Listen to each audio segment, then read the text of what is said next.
Hello दोस्तों, refix India के YouTube channel पे आपका फिर से स्वागत है। तो दोस्तों, आज की वीडियो में बात करेंगे स्लो मोशन कंडीशन में किस तरीके से पैनल को रिपेयर करते हैं। तो आज भी मेरे पास जो सेट है वो छोटा पैनल है, जो कि 24 इंची का ये पैनल है मेरे पास। और ये जो पैनल है दोस्तों, ये मेरे पास इनोलेक्स कंपनी का पैनल है। तो इसका जो नंबर है वो मैं आपको दिखा देता हूँ। इनोलेक्स कंपनी का जो पैनल है, ये इसका नंबर यहाँ पे लिखा हुआ है। ये 22 इंची का पैनल है, सॉरी, यहाँ पे आप ये देख सकते हैं 21.5 है, यानी कि 22 इंची में कंसीडर किया जाता है। तो इस पैनल के अंदर दोस्तों जो प्रॉब्लम है वो स्लो मोशन की है, यानी कि जो इसके अंदर पैनल जो चल रहा है वो काफ़ी स्लो मोशन में चल रहा है। इसके अंदर जो नो पिक्चर का जो आता है, यहाँ पे अगर आप देखेंगे नो सिग्नल का जो सिग्नल जो देखने को मिलता है, पैनल की आप कंडीशन यहाँ पे देख सकते हैं। क्योंकि ये जब पैनल ऑन होता है तो हमारा धीरे धीरे ब्लू कलर का ऑन होता है, और बंद करते हैं तो एकदम से ये बंद हो जाता है। और यहाँ पे कहीं पे भी हमारे को नो सिग्नल जो है दिखाई नहीं दे रहा है। तो देखिए, इस कंडीशन में क्या होता है, जब पैनल के अंदर कई सारी वोल्टेज होती है, अलग अलग वोल्टेज होती है, तो जब वोल्टेज वगैरह मिसिंग हो जाती है तब इस तरीके की दिक्कतें हमारे को देखने को मिलती है। या फिर कोई सिग्नल मिसिंग हो जाता है तब भी हमारे को इस तरीके की दिक्कतें देखने को मिलती है। तो अभी इसको किस तरीके से रिपेयर करना है, कई बार कई टेक्नीशियन को प्रॉब्लम आती है कि DC to DC circuit repair करने में प्रॉब्लम आती है। तो इस वीडियो के अंदर मैं आपको दिखाता हूँ किस तरीके से हम डीसी टू डीसी सर्किट को रिपेयर कर सकते हैं। तो ये जो पैनल है वो 5 वोल्ट का पैनल है। यहाँ पे आप ये देख सकते हैं, मैं आपको दिखाता हूँ कि अगर आप यहाँ पे देखेंगे तो जो डीसी टू डीसी के पास में सिंगल कोयल अगर आपको दिखाई देती है तो यानी कि ये 5 वोल्ट का पैनल है। अगर आपको 2 कोयल दिखाई देती है तो ये 12 वोल्ट का पैनल है। तो इससे आप ये कंफर्म कर सकते हैं कि हमारे पैनल के अंदर जो वोल्टेज है वो कितनी इनपुट होती है। अभी क्या है कि अगर हम इसकी वोल्टेज चेक करते हैं तो हमारे को देखते हैं कौन कौन सी वोल्टेज जो है हमारे को मिल रही है और किस तरीके से हम इसको रिपेयर कर सकते हैं। अभी इस सेट को ऑन करते हैं तो काफ़ी सारे टेक्नीशियन इसको चेक कर चुके हैं, तो काफ़ी इसके अंदर कंपोनेंट्स भी निकले हुए हैं। तो अभी देखते हैं कि इसके अंदर जो कंपोनेंट निकले हुए हैं कहाँ पे हम कौन सा कंपोनेंट्स लगा सकते हैं। यहाँ पे आप देख सकते हैं काफ़ी सोल्डिंग वगैरह इसके अंदर की गई है। तो इसको हम कैसे चेक करेंगे, तो सबसे पहले मैं आपको दिखाता हूँ इसकी जो वोल्टेज है। 5 वोल्ट की सप्लाई बिल्कुल परफेक्ट इसकी बन रही है। और ये जो 5 वोल्ट की सप्लाई जो है, ये सबसे पहले हमारी यहाँ पे देखेंगे तो यहाँ पे एक रेगुलेटर लगा हुआ है जो कि 3.3 वोल्ट के लिए लगा हुआ है। और ये 3.3 वोल्ट जो है हमारे टीकॉन आईसी और जो है रोम आईसी के अंदर जाती है। जैसे कि आप यहाँ पे देखेंगे तो ये रोम आईसी है और यहाँ पे एक टीकॉन आईसी है। इसके अंदर जो हमारा 3 वोल्ट की सप्लाई इसके अंदर इनपुट होती है। अभी जब इसके अंदर 3 वोल्ट इनपुट होता है तो हमारी ये जो डीसी टू डीसीआई से इनेबल मिलने के बाद जब हमारा ये काम करना स्टार्ट करती है तो सबसे पहले एवीडीडी वोल्टेज बनाती है। तो एवीडीडी वगैरह के जो पॉइंट है तो आप यहाँ पे देख सकते हैं।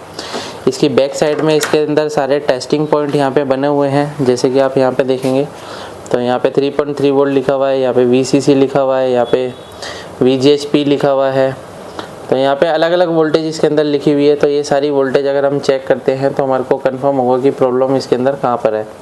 अब देखिए क्या होता है कि इस तरीके के जो पैनल होते हैं तो ज़्यादातर इन पैनलों के अंदर VGH VGL ये सभी हमारे को मिसिंग मिलते हैं ज़्यादातर, क्योंकि जब आप काम करते रहोगे तो आपको जो प्रॉब्लम है देखने को मिलेगी।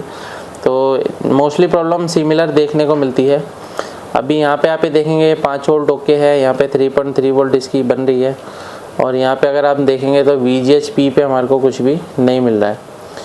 और अगर हम देखते हैं तो यहाँ पे हमारे को वीकॉम वोल्टेज जो 5 वोल्ट की सप्लाई है वो बिल्कुल परफेक्ट मिल रही है। यहाँ पे आप ये देख सकते हैं वोल्टेज रेफरेंस जो है हमारे को AVDD के अराउंड मिलता है। तो यानी कि AVDD वोल्टेज हमारा ओके है। और इसके अंदर अगर हम देखते हैं तो हमारे को VGL वोल्टेज -6 वोल्ट की सप्लाई हमारे को मिल रही है।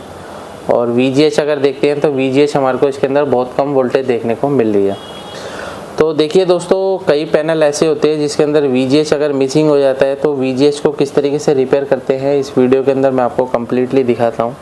क्योंकि VGH का सर्किट अगर आपको प्रॉपर तरीके से कंफर्म रिपेयर करना आ जाता है तो आप VGH वोल्टेज को बहुत आसान तरीके से बना सकते हैं। काफ़ी सारे टेक्नीशियन क्या करते हैं, अगर VGH वोल्टेज मिसिंग होती है तो अलग से PCB लगा के रिपेयर कर लेते हैं, लेकिन आप इसको ओरिजिनली रिपेयर कर सकते हैं। तो किस तरीके से रिपेयर करेंगे वो चीज़ मैं आपको दिखाता हूँ। तो सबसे पहले हमारे को ये चीज़ देखनी है कि अगर आप यहाँ पे देखेंगे तो हमारे पास यहाँ पे कुछ डायोड लगे होते हैं। यहाँ पे आप ये देखेंगे तो यहाँ पे अगर आप देख सकते हैं, यहाँ पे हमारा जो है मार्किंग कंपनी करके देती है इसके अंदर। यहाँ पे लिखा हुआ है डायोड 1 2 3, यानी कि यहाँ पे जो है 1 2 3, यहाँ पे 3 डायोड जो है लगते हैं। और यहाँ पे आप ये देखेंगे कैपेसिटर लगते हैं, यहाँ पे कैपेसिटर है, रेजिस्टेंस है। तो यहाँ पे काफ़ी सारी चीज़ें जो लगी हुई थी, तो इसको देख के आप कंफर्म कर सकते हो कि कहाँ पे कौन सी चीज़ें लगी हुई थी, तो उसके अकॉर्डिंग हम इसको रिपेयर कर सकते हैं। तो कंपनी यहाँ पे मेंशन करके देती है कि भाई जो भी चीज़ जहाँ पे प्लेस होनी है, तो उसके अकॉर्डिंग वहाँ पे उसका डिनोटिंग लेटर जो है यहाँ पे लिखा होता है। तो ये सारी चीज़ें हम अपने ट्रेनिंग के अंदर बताते हैं कि डिनोटिंग लेटर कौन से कंपोनेंट का क्या होता है, क्यू किसका होता है, आर किसका होता है। अलग अलग डिनोटिंग लेटर इसके अंदर हमारे को देखने को मिलते हैं। अभी जैसे अगर हम इस सर्किट के अंदर देखते हैं, तो हमारे को जो वोल्टेज देखने को मिल रही है वो 12 वोल्ट की सप्लाई, जैसे कि अगर आप यहाँ पे देखेंगे तो 12 वोल्ट हमारे को यहाँ पे देखने को मिल रहा है। और अगर हम इसके इस पॉइंट पे देखते हैं तो ये इसका माइनस पॉइंट है, यानी कि यहाँ पे जो वोल्टेज हमारा है ये VGH यानी कि VGL वोल्टेज हमारा यहाँ पे बनना शुरू हो रहा है। यानी कि यहाँ पे आप ये देख सकते हैं, यहाँ पे जो है हमारा -7 वोल्ट की सप्लाई जो है VGL वोल्टेज हमारे को देखने को मिल रही है। उसके बाद अगर हम यहाँ पे देखते हैं तो हमारे को यहाँ पे जो वोल्टेज मिल रहा है 12 वोल्ट की सप्लाई AVDD मिल रही है। और डायोड के अगर हम दूसरे पॉइंट पे देखेंगे तो हमारे को यहाँ पे बूस्ट वोल्टेज यहाँ पे हमारे को देखने को मिल रहा है। अब ये जो बूस्ट वोल्ट की सप्लाई है तो ये हमारे इस पॉइंट पे जा रही है, यानी कि अगर आप देखेंगे तो यहाँ पे जो है एक कंपोनेंट और लगता है जो कि हमारा डायोड ही होता है। तो इस डायोड के अंदर यहाँ पे आप देखेंगे तो यहाँ पे 2 डायोड इसके अंदर लगे होते हैं सीरीज में। तो अभी क्या है कि यहाँ पे जो 12 वोल्ट की सप्लाई बन रही है, यानी कि यहाँ से जब यहाँ पे जो हमारा वोल्टेज बन रहा है 25 वोल्ट बूस्ट बन रहा है, यानी कि ये जो हमारा VGH वोल्टेज बन रहा है। तो ये जो पैनल है हमारा, कई पैनल ऐसे भी होते हैं जो हमारे 30 वोल्ट से भी ऊपर वोल्टेज पे काम करते हैं, यानी कि इसके अंदर जो वोल्टेज होती है VGH वो 30 वोल्ट से भी ज़्यादा होती है, तब जाके ये पैनल काम करते हैं। तो इस कंडीशन में क्या है, सबसे पहले हम इसको डायरेक्ट करके देखते हैं और डायरेक्ट करने के बाद हमारे को ये चीज़ कन्फर्मेशन मिलेगी। जैसे कि आप यहाँ पे देख रहे हैं, यहाँ पे मेरे को 26 मिली वोल्ट मिल रहा है यहाँ पे। और अगर मैं VGH के पॉइंट पे चेक कर रहा हूँ तो पॉइंट पे भी मेरे को कितना वोल्टेज मिल रहा है वो चीज़ हम देख लेते हैं।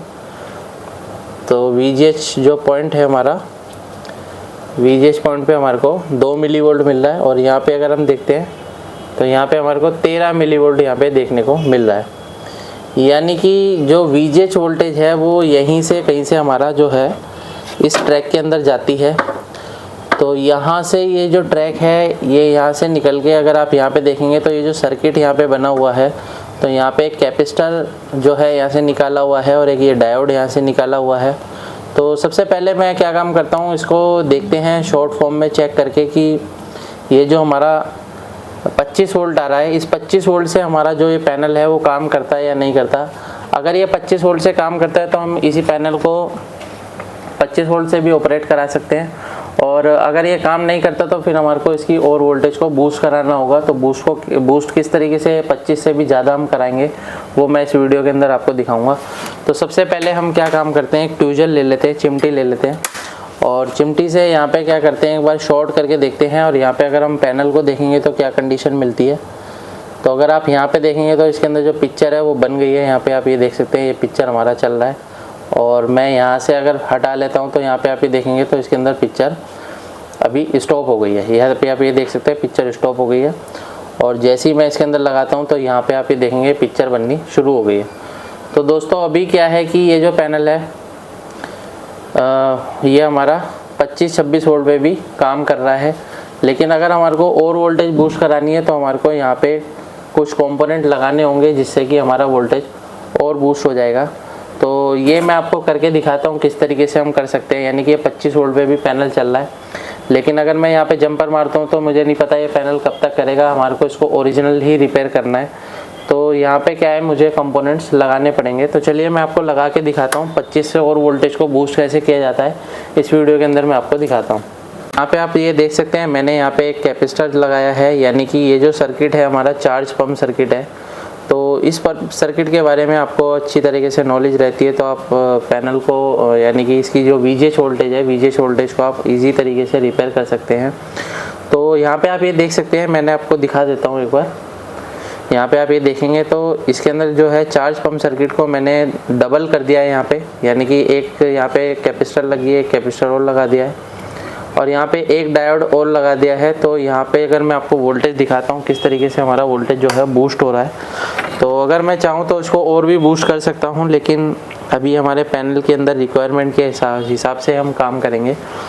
तो यहाँ पे क्या है, मैं इस पैनल को ऑन कर लेता हूँ। तो पैनल को ऑन करने के बाद अगर मैं आपको इसकी वोल्टेज दिखाता हूँ, तो यहाँ पे हमारा पैनल जो था पहले 26 वोल्टेज पे चल रहा था, लेकिन अभी हम देखते हैं ये 23 वोल्ट की सप्लाई जो है हमारी आ गई है। और ये 23 वोल्ट हमारा इस डायोड के अंदर गया और ये डायोड हमारा चार्ज पंप सर्किट के द्वारा यहाँ पे आप ये देख सकते हैं 35 वोल्ट की सप्लाई से हमारा ये पैनल ऑन हो गया है। और यहाँ पे आप ये देख सकते हैं इसके अंदर जो नो सिग्नल है बिल्कुल परफेक्ट तरीके से चल रहा है। अभी आपको उल्टा इसलिए दिखाई दे रहा है क्योंकि ये जो पैनल है ये हमारे पास उल्टा रखा हुआ है, इसके अंदर जो कंपोनेंट्स है वो उल्टे लगे हुए हैं। तो पैनल के अंदर इस तरीके की दिक्कतों को आप आसानी से रिपेयर कर सकते हैं अगर आपको इस सर्किट के बारे में प्रॉपर तरीके से नॉलेज रहती है। अगर आपको पैनल को रिपेयर करने में प्रॉब्लम आती है तो आप हमारी ट्रेनिंग को ज्वाइन कर सकते हैं। वीडियो आपको पसंद आए तो वीडियो को लाइक करें, शेयर करें, कमेंट करें और चैनल को सब्सक्राइब जरूर करें। Thank you friends.